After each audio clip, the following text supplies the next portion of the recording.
Masters, and welcome to another Blueprint Masterclass session. Of course, I am Ghost, and in today's session, I'll be showing you guys how to learn, how to master, and of course, how to perfect the double overgrowth Rider army.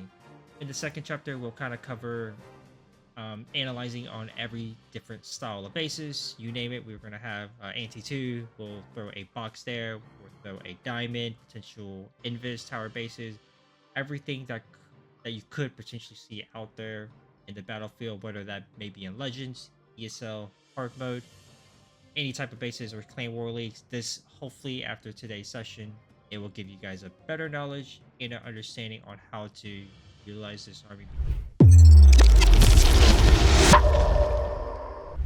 First thing first is we're going to identify where we want to RC. Now, like I said, there's 4 different entry points for the world champion: top, bitter, and of course bottom or the upper multi. Because this one had the Giga, I wanted to go behind that. Now, why did I want to go into a poison tower and not the spitter? Well, because again, I want to enter behind the spitter, which I want to then take down a poison tower section of the base, so that's less damage that I have to end on. The only poison tower I will have to end on will be this one, because I'm taking down one. So whole objective, personally, here I wanted to RC here to be able to clear off this Inferno Tower compartment, in which I'll go ahead and do.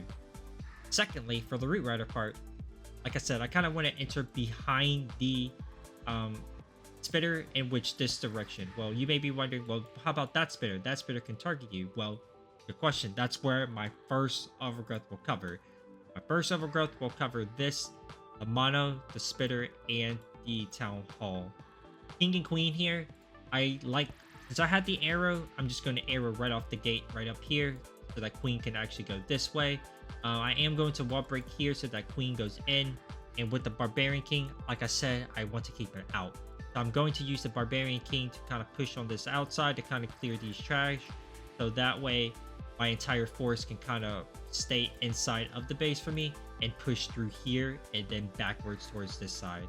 Now, once this overgrowth wears out, I'm going to pop the warden ability so I can kind of heal my troops up as they are going and as they are taking town hall shots and any additional damage there.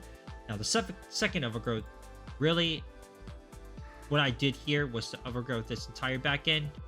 Here is where I use the second overgrowth, and the purpose of that is because if anything path to the town hall, they won't have to necessarily go towards this back end, but instead go bounce out here and to be able to join with the Root Rider pack and push through the circle around the base like that. So let's go ahead and take a look at this replay here. Obviously, we'll just select the world champion. Like I said, we select the world champion at a pretty good time at the very top there, just to make sure we get our funnel. As you can see, we're cycling there. We're letting the Spirit Fox take into action and then immediately dropping our next invis.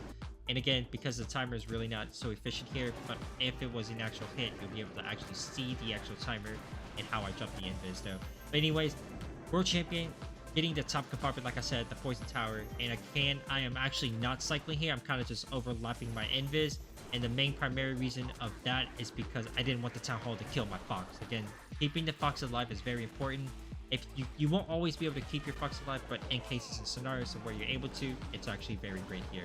So again, the deployment of the troops was Ice Golem, Root Riders, Balloons, Healers, Warden, and then, you know, Valkyries get behind, a Princess Warden can be behind as well, Troop Launcher behind later on.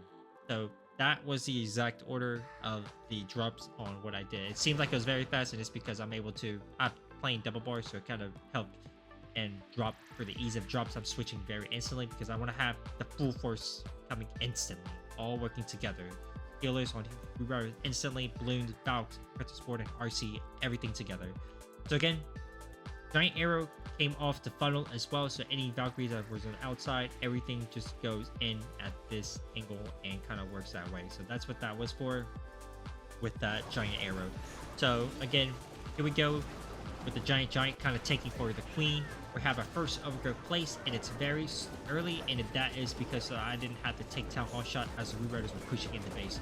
You can see CC's already coming out, Rockloon's coming out to the Root Riders, and of course Ice Golem Furnace. You always want to poison the Furnace, and that's very important that you poison the Furnace, because if you don't, you run into issues to where the world champion can chase the Furnace. So You can see King work on the outside, Ice Golems tanking for the Barbarian King, coming slightly delayed. We popped the warding ability there because we were starting to take Town Hall shots coming out of the Overgrowth, in which it became a little bit of damage to where it would potentially hurt. But you can see the Giants are alive, the Giants are ahead of the Rerouters, we got RC and we've got the Queen. I pressed the RC ability right on top of the Monolith area, just so the World Champion can stay behind and not necessarily get in front of everything there. So that is what that one is for. You can see the Barbarian King, all of this force is just overwhelming these defenses. That's why the double Overgrowth is so strong, because you're canceling damage out to be able to take the Town Hall after dealing with the CC. After that's done, you Overgrowth it back in so you can circulate around the base and to finish on the section that you Overgrowth. So you can see here, Spiky Ball, late, World Champion, Warding, Queen, Healers, Roots, Giants, everything was alive to where this base never stood a chance to having a shot at defending that. This final live replay perfectly here, double Rage base. So again, at the beginning of the session, I kind of mentioned this was one of the weaknesses in which I had the Eternal Tome. Well, I'm gonna just show you the attack on a double Rage base regardless, just so we can see how that really goes for us. First things first, World Champion, any corner, 12 o'clock, 9 o'clock, 3 o'clock, or 6 o'clock is great because the Gigas on this right side of the base focus on the upper left side.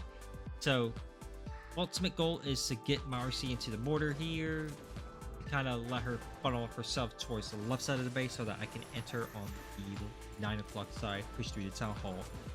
So that's what we're going for here, is kind of cycling the Fox here now and making sure that we can actually get to the scatter shot. So I am going to let this World Champion get this multi-archer tower and then kind of work herself way with the redirect. She should be pushing herself downwards in towards that scatter shot. She took the shot on the Archer Queen, which is okay. We're just going to have to immediately use that next invis there to be ready so that we don't lose the Fox here. So getting this right here and then activating the Rage perfectly enough for me, because now we can just enter on this left. We set up a pretty good pathing where we can just enter on this left side of the base, in which we're going to do that now. So here, Ice Golem Roots, Warden, everything in Troop Launcher. Giant Air will be coming off potentially that gold mine or around this left side of the base and kind of just target the core and just deal some damage there. So that is what that will be for. I'm going to have to overgrowth this core here so that I can push through the Town Hall and come behind it. So that's what we have to do there, is so that when troops go to this Town Hall, they'll be able to push through the back behind it. And not only that, deal with the CC. So as you can see, dropping King in to kind of protect the Queen, then also keeping everything inside of the base. So you can see the World Champion split off from the Brutes, but that's okay. We're just going to overgrowth this core, use that freeze to kind of protect that World Champion so that she can kind of survive, pick up the multi gear, and pick up the second Inferno. So big investment on that freeze, noticing that again the World Champion was being locked on. So again, pushing through the remaining back into the base with all the heroes alive and barbs, going into double spitter and no rage left. This is going to be GG's here for us. So again, not to say that this is impossible, but it definitely is a little bit challenging where you start to think you wish you had the Eternal Tome, but again, the overgrowth cancels that damage and cancels that rage to where it does nothing for you. Instead of dealing with the rage defenses, you just deal with normal defenses here. So wrapping it up, popping Spiky Ball here at the last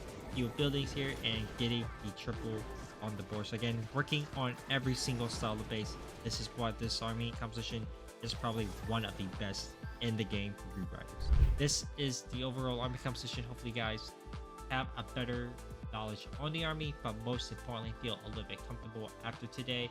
Take this army out, where that may be in Legend League, Hand War League, CWL, even hard mode. Without further ado, that will be it from me today, and I'll catch you guys all in the very next session. Thank you guys for staying tuned. Here's that.